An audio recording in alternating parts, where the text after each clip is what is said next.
Excusez-moi, Holmes. Non, non. Restez au contraire, vous tombez très bien. Je vous croyais sur une affaire. Et une affaire passionnante. Dr. Watson, mon collègue qui partage mon intérêt pour tout ce qui, dans la vie, sort un peu de la banalité quotidienne. Il met dans l'état actuel des choses impossibles de conclure s'il s'agit d'un crime ou non. Qu'il me suffise de dire que j'en sais aussi peu sur M. Jabez Wilson, ici présent, que vous-même. Hormis le fait qu'il a eu une activité manuelle à une certaine époque, qu'il prise, qu'il est allé en Chine et qu'il a beaucoup écrit ces derniers temps. Et comment, juste ciel, êtes-vous donc parvenu à savoir tout cela, monsieur Holmes? C'est vrai, j'ai bel et bien exercé un métier manuel dans ma jeunesse. J'ai été charpentier de marine. Votre main, monsieur, les muscles de votre main droite sont plus développés qu'à la gauche. Et pour l'écriture? Et cela se voit à l'œil nu. Le poignet droit de votre veston est usé et lustré. Le tissu l'est également au coude de votre manche gauche, là où vous vous appuyez sur la table. Mais la Chine... Le poisson. tatoué à la base du poignet droit, Watson. J'ai quelque peu étudié les styles de tatouage, mon cher monsieur, et j'ai même aussi contribué à enrichir la littérature sur ce sujet. Ce poisson est dans sa forme et sa couleur caractéristique des tatoueurs chinois. Et de plus, j'ai remarqué ces piécettes de monnaie chinoise en breloque à votre chaîne de montre. Oh, c'est amusant. À première vue, on est étonné et plein d'admiration, mais ça n'a rien de sorcier après tout. Je commence à croire que ma réputation risquerait de faire vite naufrage si je ne fais pas attention. Omne ignotum pro magnifico. Tout problème devient la simplicité même par l'explication. Watson, voici une traduction plus que libre. S'il vous plaît, lisez donc au docteur l'annonce en question. Oh, mais il peut très bien la lire lui-même. À la Ligue des Têtes Rousses.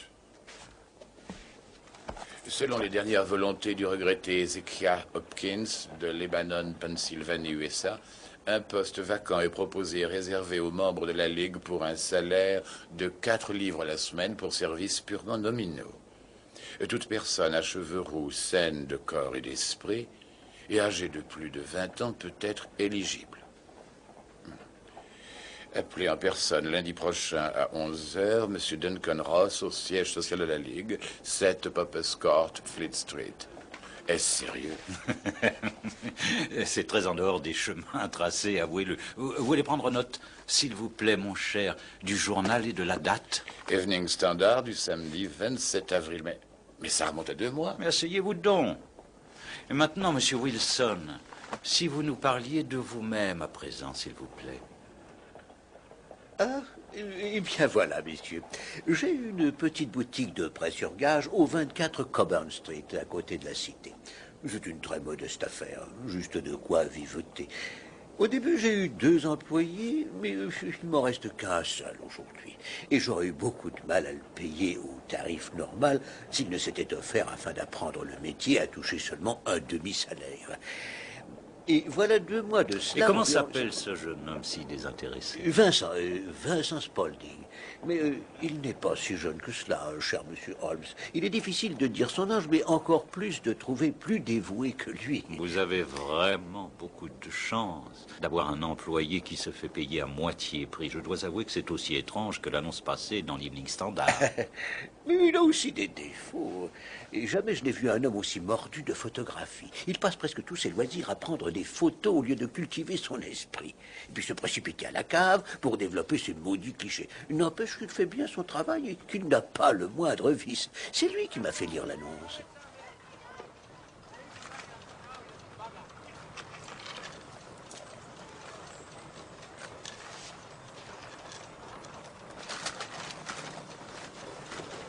Dommage que je n'ai pas les cheveux roux, monsieur Wilson. Pourquoi cela? Il y a encore une vacance à la Ligue des Têtes Rouges, monsieur. Jamais entendu parler de... Avouez que c'est dommage aussi pour vous. Vous seriez éligible. Et c'est une belle situation. 208 livres par an et un travail facile. Hein? Il va y avoir des milliers de candidats pour cette place. Oh, ce n'est pas certain, monsieur. En tout cas, pas avec des cheveux d'aussi belle couleur que les vôtres, monsieur Wilson. Mais ça ne vaut peut-être pas la peine de solliciter cette place pour quelques malheureuses centaines de livres sterling par an. Monsieur?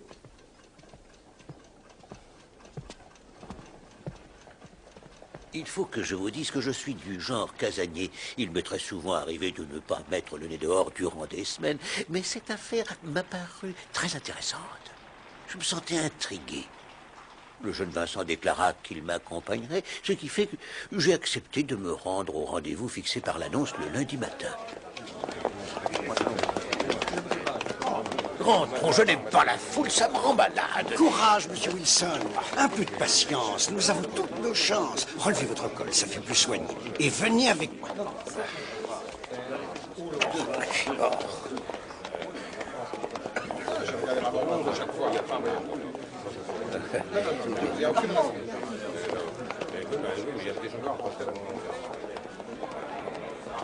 S'il vous plaît, s'il vous plaît.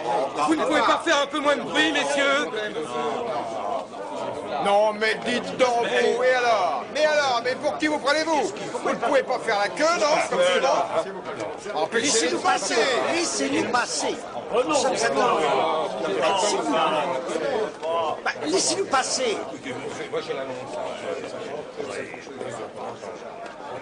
Bon, au suivant. Eh, où est-ce que vous allez, vous? C'est par là, la sortie.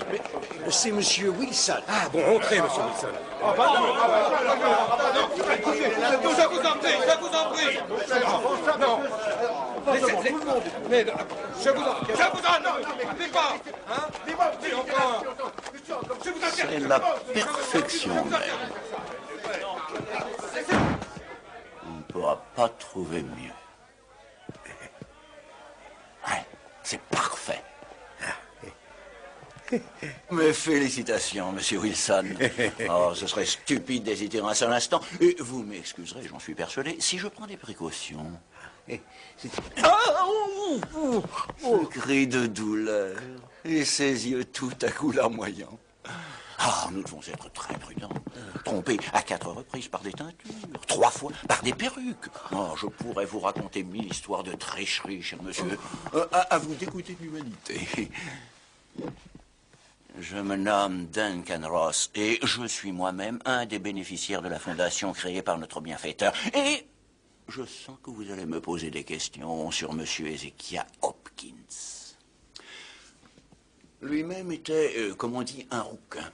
Il était tout jeune quand il partit pour l'Amérique, où il fit rapidement des millions de dollars. Et à sa mort, le testament révéla qu'il avait donné des instructions aux exécuteurs testamentaires pour faire en sorte de faciliter l'existence pour toutes les têtes rouges habitant sa ville natale. Magnifique couleur. Voyons, nom et prénom, monsieur Wilson. Jabez Wilson. Jabez Wilson. Êtes-vous marié, monsieur Wilson? Avez-vous de la famille? Et non, je suis veuf et je n'ai jamais eu de famille. Vraiment? Voilà qui est plutôt regrettable. La Fondation a non seulement pour but de venir en aide aux membres de la Ligue, mais d'encourager la prolifération. Que vous n'ayez pas de descendance pourrait constituer un sérieux handicap. Toutefois, je vais souligner le fait que votre chevelure présente des caractéristiques uniques en leur genre.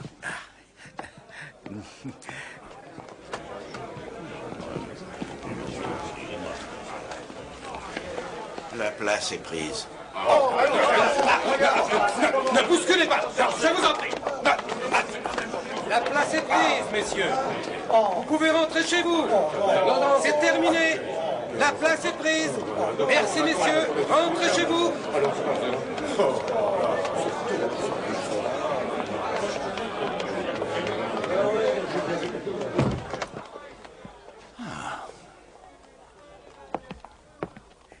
Et voilà. Bon. Quand comptez-vous être en mesure d'assurer vos nouvelles fonctions? Eh bien, je ne saurais trop vous le dire parce que j'ai une activité. Pourriez-vous m'indiquer les horaires? De 10 à 14 heures. Oui, les matinées sont plutôt calmes et je suis bien secondé. Cela va me convenir parfaitement. Et pour le traitement, c'est bien 4 livres par semaine. C'est exact. Et le travail? Purement nominal. Ça veut dire quoi, purement nominal? Ça veut dire qu'il vous faudra faire chaque jour acte de présence ici, au bureau, sans vous absenter. Si vous vous absentiez, vous perdriez votre situation. Le testament est clair sur ce point. Oh, ben, l'idée ne m'en viendrait pas. Aucune excuse ne sera admise. Affaire, maladie ou quoi que ce soit. Pas d'absence. Sinon, le renvoi. Comme ça, me voilà fixé. En effet, revenons au travail. Il consiste en quoi? Il s'agit de recopier l'Encyclopédia Britannica. Voici le premier volume. Vous fournissez le papier, la plume et l'encre. Nous fournissons le bureau et la chaise. Alors, pourriez-vous débuter, disons, lundi prochain au matin? Ah oui, oui, c'est d'accord. Eh bien, je vous réitère mes sincères félicitations, monsieur Jabez Wilson. Vous voilà en possession d'une situation que beaucoup vous envieraient.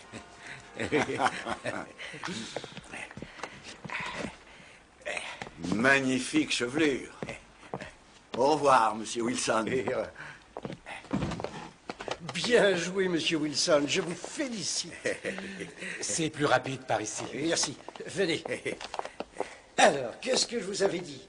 Vous voyez? Rentrer chez moi, tout cela m'a paru, après mûre réflexion, complètement ridicule. Qui a bien pu rédiger un aussi curieux testament? En effet, voici un généreux millionnaire qui vous fait acheter plumes, encre et papier. Oui, c'est vrai, monsieur Holmes, et j'ai aussitôt soupçonné qu'il y avait là-dessous une sorte d'escroquerie ou de fraude. Mais quand, le lundi matin, je me suis réveillé, ça m'a paru stupide de refuser cette situation et je suis sorti. Je me suis procuré une petite bouteille d'encre violette et une plume, sans oublier une main de papier quadrillée. Et je me suis rendu à Pops Court.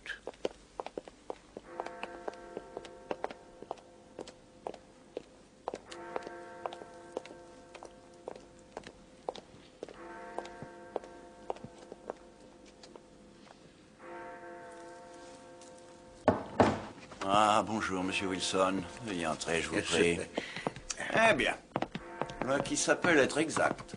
J'eus donc l'agréable surprise de constater que monsieur Ross avait de son côté tenu parole. Je n'avais plus qu'à m'installer et à me mettre au travail. Mon emploi du temps ne varia guère au fil des jours. Je commençais à 10 heures, je m'arrêtais à 14 heures, avec une brève coupure à l'heure du déjeuner que je prenais sur place. Tous les samedis à 2 heures, monsieur Ross me remettait mon salaire, me complimentait sur le travail accompli et nous rentrions chacun chez soi. Monsieur Ross refermait la porte derrière moi. Ah oui, artichauts, ça m'a beaucoup intéressé, vous savez, monsieur. Oui, j'aime beaucoup les artichauts. Je n'ai pas trouvé Hannibal. J'avais oublié qu'il y avait un H. Je croyais que c'était un A. Oui, bien sûr. Bonne journée. Bonne journée. Oui, mais... Oui.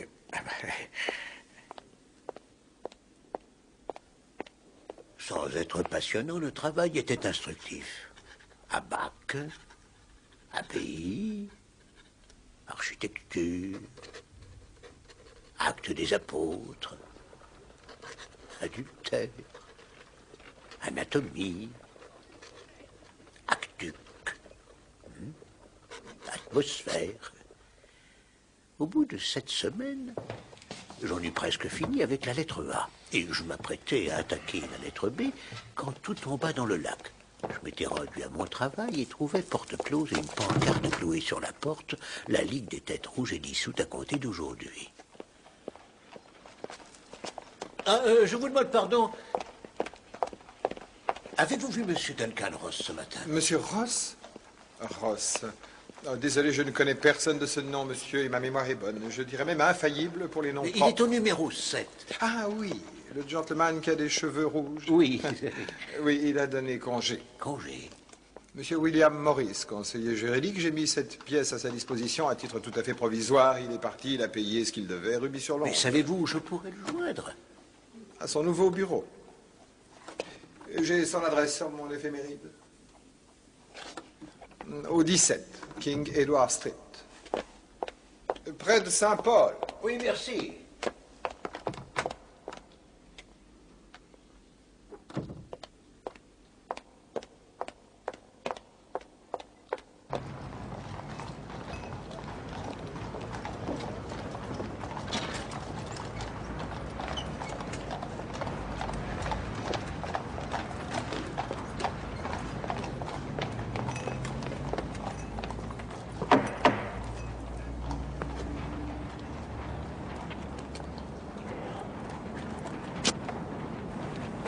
Burkett et fils, rotule artificielle.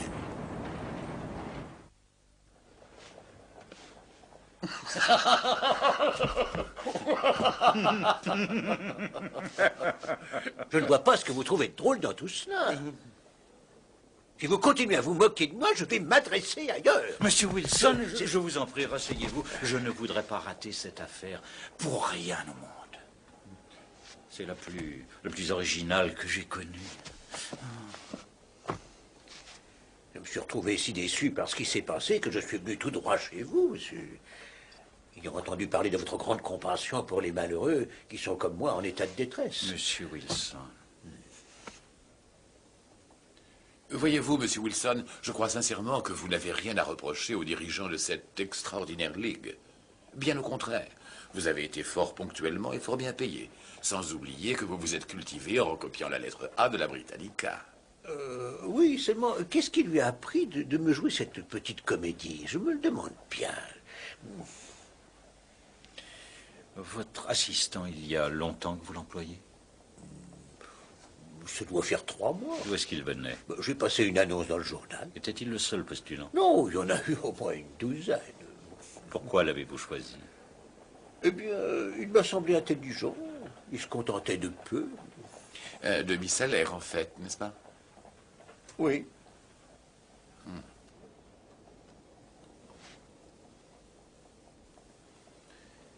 Comment est-il, ce Vincent Spaulding? Grand, disons, plutôt mince. Il est assez vif dans ses gestes. Et le poil rare sur le visage. Il a aussi une tache blanche d'acide sur le front. Avez-vous aussi remarqué si ses oreilles étaient percées pour des boucles d'oreilles? Oui. Oui, il m'a dit que c'était un gitan qui lui avait percé quand il était jeune. Il est encore chez vous? Oui, je l'ai quitté il y a pas 1 heure. Monsieur Wilson, serez-vous à votre officine si j'ai besoin de vous? Oui, j'ai à un moment songé rouvrir la boutique après déjeuner, mais Vincent m'a conseillé de passer le week-end chez ma sœur cadette à Barking. Toute cette affaire a troublé mon esprit et je me sens fatigué. Eh bien, je vous souhaite de vous remettre à Barking. Nous sommes samedi. Avant lundi, nous aurons une solution pour vous. Oui, en ce qui concerne vos honoraires... Ne vous inquiétez pas. Il est probable qu'ils me seront réglés par quelqu'un d'autre. Bonne journée, monsieur Wilson. Oui, oui. Que pensez-vous de cela? Rien pour l'instant. Nous sommes plongés en plein mystère. D'où l'on peut tirer des conclusions infiniment plus sérieuses qu'il n'y paraît.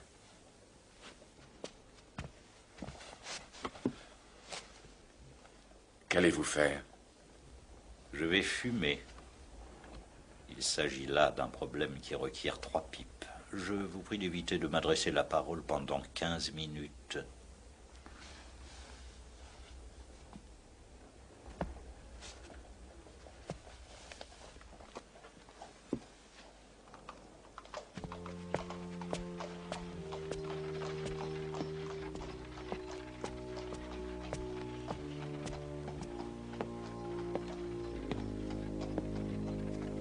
L'affaire de la Ligue des Têtes Rouges est réglée. De façon satisfaisante, je l'espère. Plus que satisfaisante, professeur. Je peux l'affirmer. Excellent.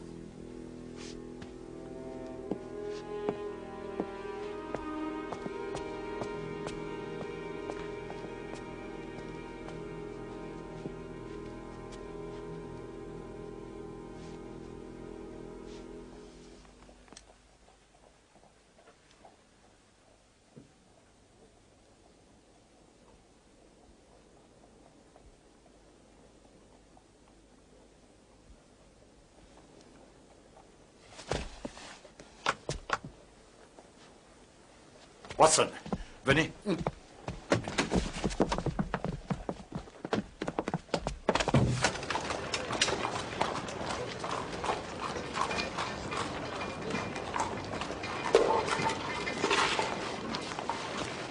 Excusez-moi, pour aller au Strand, s'il vous plaît.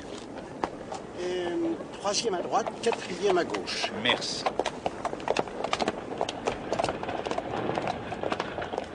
Holmes, j'aurais pu vous indiquer le chemin. Je n'en doute pas un instant.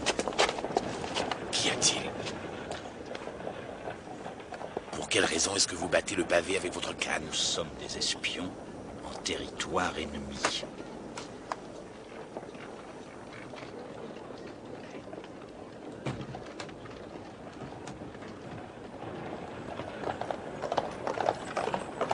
Venez.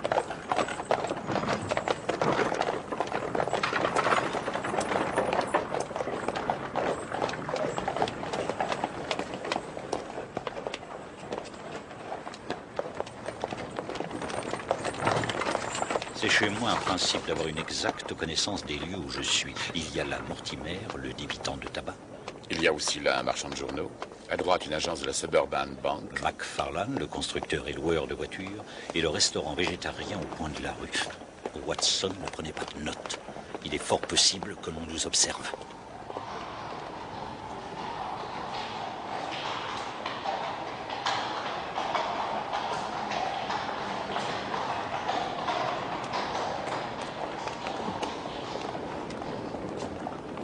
Quelque chose me dit qu'un crime est en préparation. Et le fait qu'on soit aujourd'hui samedi complique le problème. Mais quant à nous, docteur, nous en savons assez, laissons la place au plaisir. Sarrazate se produit au St. James Hall ce tantôt. Un sandwich et une tasse de café. Et on s'envole vers les contrées où règne la musique, la poésie et l'harmonie. Et où nous pourrons pendant quelques heures ne plus penser à la Ligue des Têtes Rouges. Ciao!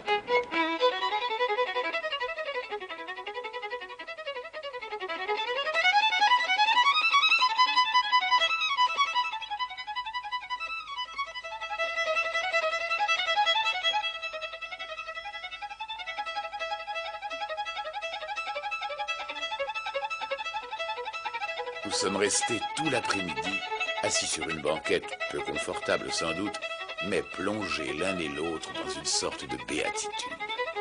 Qui aurait observé Holmes aurait pu se demander si ce sourire angélique appartenait bien à l'homme qui savait se montrer aussi implacable dans la chasse aux criminels. Oui, on peut le dire. La musique est de tous les arts, celui qui par excellence adoucit vraiment les mœurs. Je ne pouvais en observer plus bel exemple.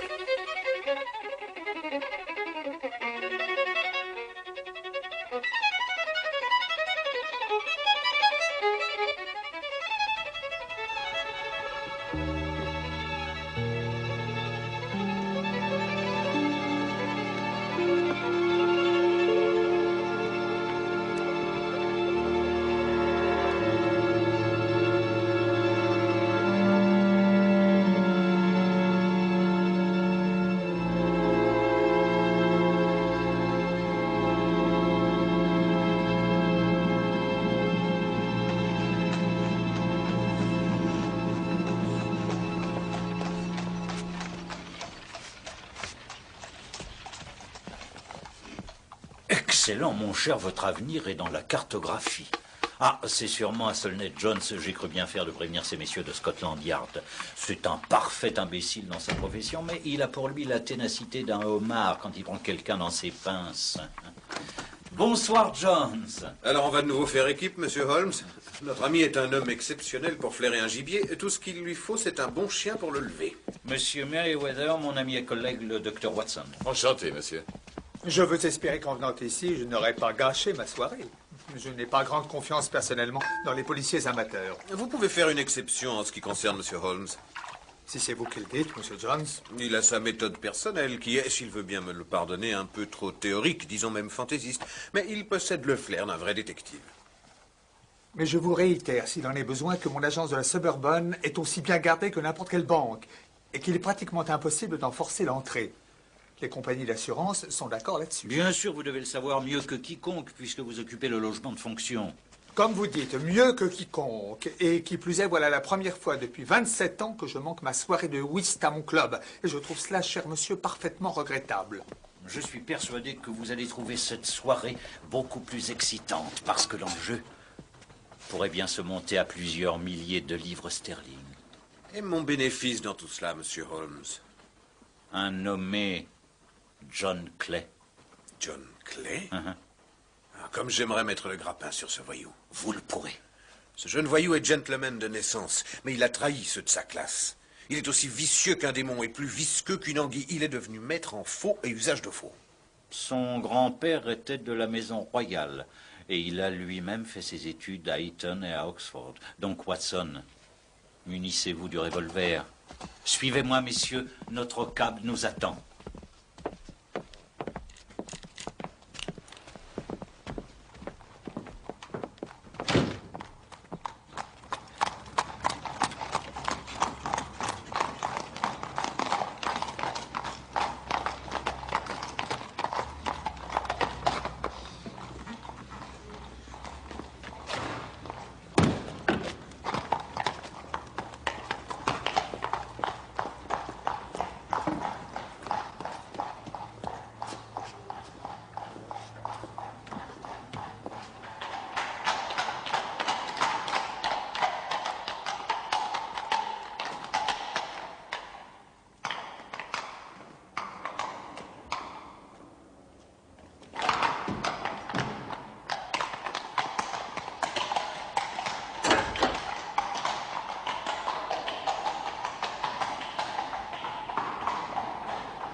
Il n'y a que 2 clés pour la chambre forte.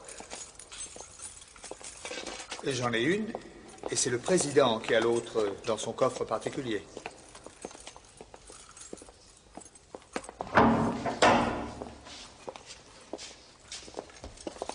Vous n'êtes certes pas très vulnérable par le dessus. Non, ni par le dessous. Demandez, s'il vous plaît, de parler un peu moins fort.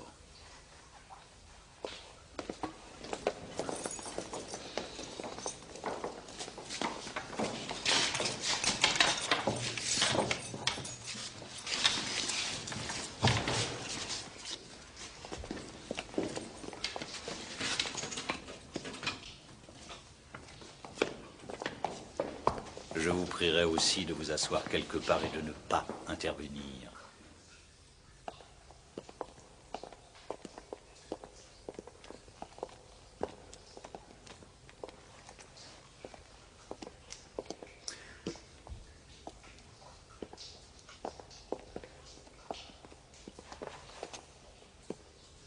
Monsieur Holmes, aucun cambrioleur ne pourrait pénétrer dans cette banque.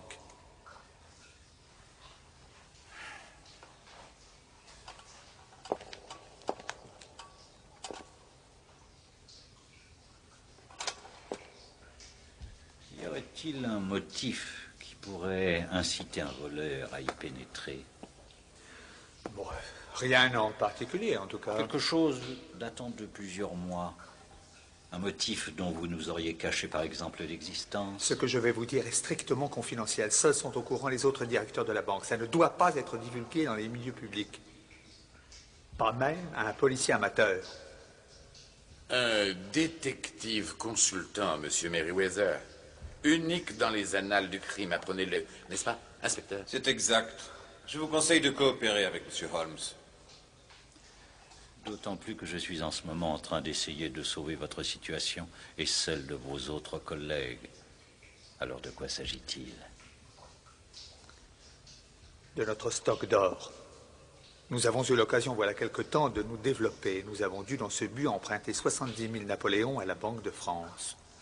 Ce qui fait que nos réserves de métal sont plus importantes qu'il n'est d'usage pour une simple agence comme celle-ci. Et où est-il, cet or? La caisse sur laquelle M. Watson est assis contient 30 000 pièces d'or emballées par couches entre des feuilles d'étain. Peut-on les voir?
Cela dépasse de beaucoup dans le domaine de la conception ce que j'avais supposé. Ne croyez-vous pas? Mais je suis d'accord. Clay est plutôt un aventurier qui procède au coup par coup, mais ce genre de préparation n'est pas du tout son style, pas du tout. Bien n'est-il qu'un pion dans une partie de vaste envergure. Monsieur Mayweather, quelqu'un a eu accès aux informations ultra confidentielles en question et a établi des plans précis que seul un maître a pu imaginer. Et à qui pensez-vous? Je pense que cela porte le sceau et la marque du professeur Moriarty, inspecteur. Moriarty. Qui est donc ce Moriarty? Nous ne savons pas au juste. Je veux dire que ni la police, ni, je le crois, M. Sherlock Holmes n'ont eu l'occasion de le voir. Mais n'empêche que son nom est connu dans tous les bas-fonds. Et il paraît que c'est un homme de bonne naissance et d'excellente éducation. Mais il a des tendances héréditaires aux plus diaboliques instincts. Et depuis l'enfance, le crime coule dans ses veines. Et ce qui en fait encore, comme si la chose était possible, l'être le plus dangereux qui soit, c'est son intelligence. Il est l'organisateur d'au moins la moitié des méfaits qui sont, depuis ces dernières années, commis dans cette cité. Il n'est jamais pris, les exécutants le sont, mais celui qui commande, le cerveau, n'est pas même suspecté. Nous ne verrons pas le professeur ce soir.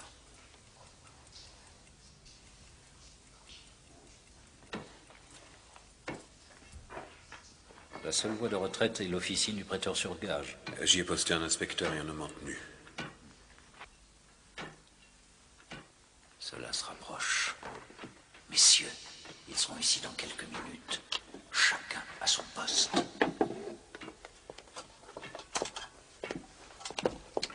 Je vais vous prier de bien vouloir masquer cette lampe. Et rester dans le noir? Il le faut, monsieur. On ne peut pas risquer notre vie à cause d'une lumière.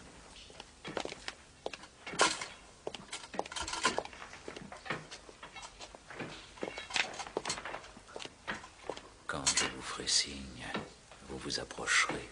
S'ils utilisent leurs armes, pas d'hésitation, abattez-les.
Sacré bon sang! Débite-toi, Jack, vite!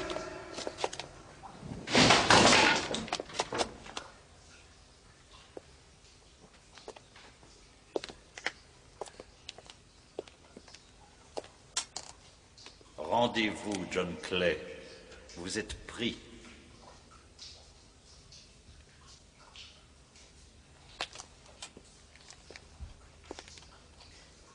C'est ce que je vois. Je suis pris, mais mon compagnon s'est enfui. À cette minute même, il vient de se jeter dans les bras de la police. Il semble que vous ayez gagné la partie. Je vous en félicite. Merci, monsieur. Je suis Sherlock Holmes, policier privé consultant.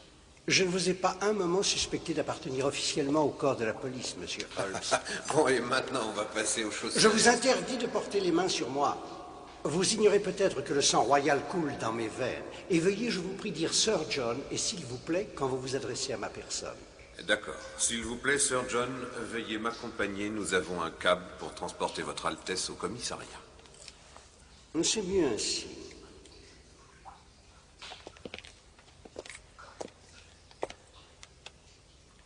Gentlemen.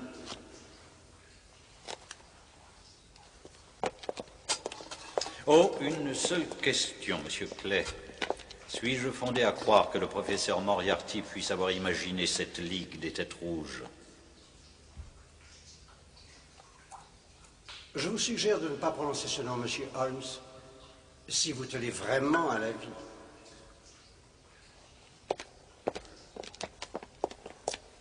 Messieurs, je ne sais pas quoi vous dire. Pardonnez-moi, monsieur Holmes, d'avoir douté un seul instant de votre talent, de vos brillantes qualités. Il est hors de doute que vous avez vaincu de la plus belle manière l'un des plus vicieux et des plus audacieux cambriolages que j'ai connus en 30 ans Monsieur d'expérience. Merriweather, j'ai dû faire quelques menus dépenses dans cette affaire. J'ose croire que votre banque m'indemnisera. Mais bien sûr, voyons, cela va de soi.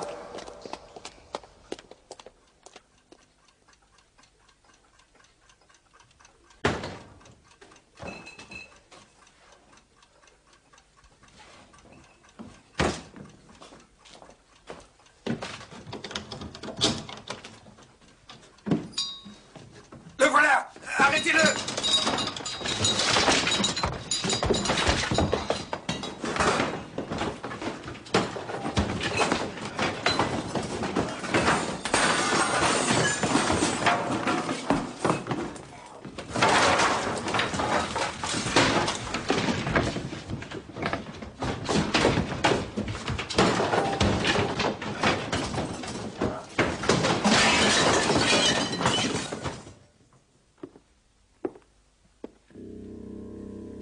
Je n'aime pas du tout, monsieur Ross. Pas du tout. Écoutez, professeur, je suis vraiment désolé. Mais Sherlock Holmes a Holmes été... est un vulgaire amateur qui se prend pour un grand détective.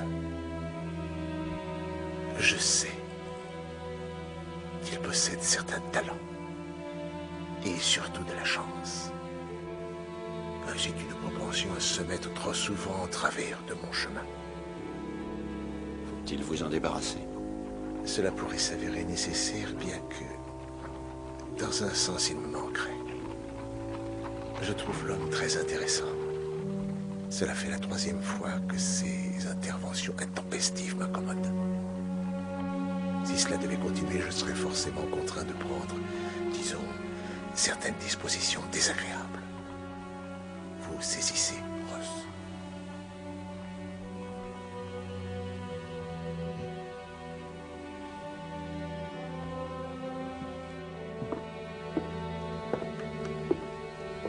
Merci.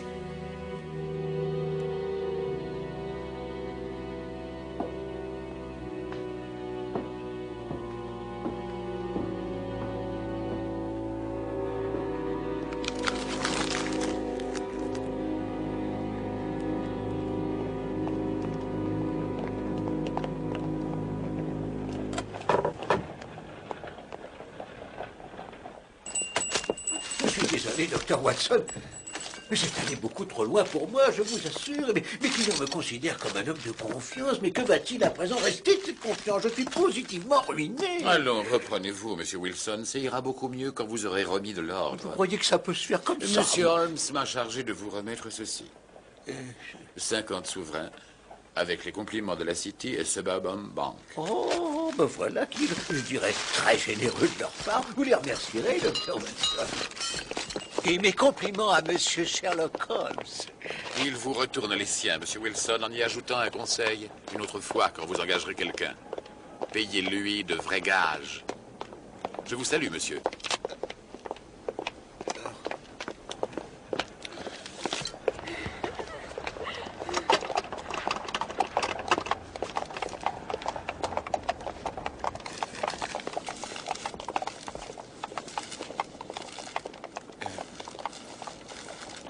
Holmes, je ne crois pas être moins intelligent que mes concitoyens, et dans toute cette affaire, j'ai vu et entendu ce que vous avez vu et entendu. Et vous avez deviné non seulement ce qui s'était passé, mais ce qui allait aussi se passer. Et cela pendant que moi, je pataugeais d'une façon grotesque. Rassemblez vos souvenirs, Watson.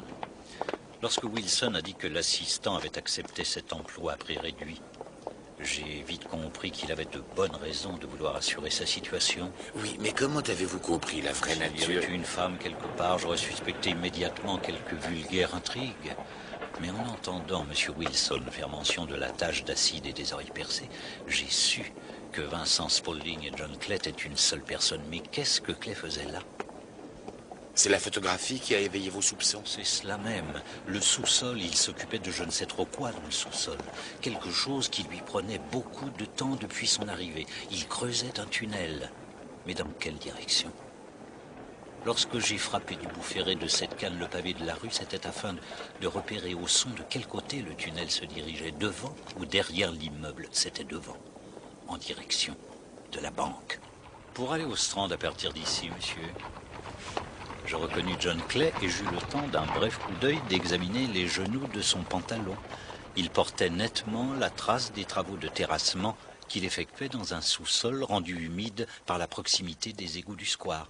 Le fait de fermer le bureau de la pseudo-ligue des Têtes Rouges signifiait que la présence de Jabez Wilson ne leur était plus utile. Le tunnel était donc achevé. C'était donc un coup de dé que de prévoir qu'il passerait samedi à l'action. Un coup de dé. Vous me décevez, Watson. Je n'agis jamais sur un coup de dé. Le samedi soir est l'instant idéal pour voler des pièces d'or. Cela vous laisse une journée entière pour le transporter. C'est prêt, docteur. Merci. Vous avez là encore raisonné magnifiquement. D'une longue chaîne, vous avez retrouvé et ressoudé chaque maillot. Cela m'évite de périr d'ennui. Il m'arrive parfois de croire que mon existence n'est au fond qu'un combat, une lutte sans fin pour échapper à la monotonie de la vie. Non, non. Vous êtes un bienfaiteur de l'espèce humaine, Holmes. Je lui suis peut-être d'une certaine utilité. L'homme n'est rien, l'œuvre est tout, comme Gustave Flaubert l'écrivit à George Sand.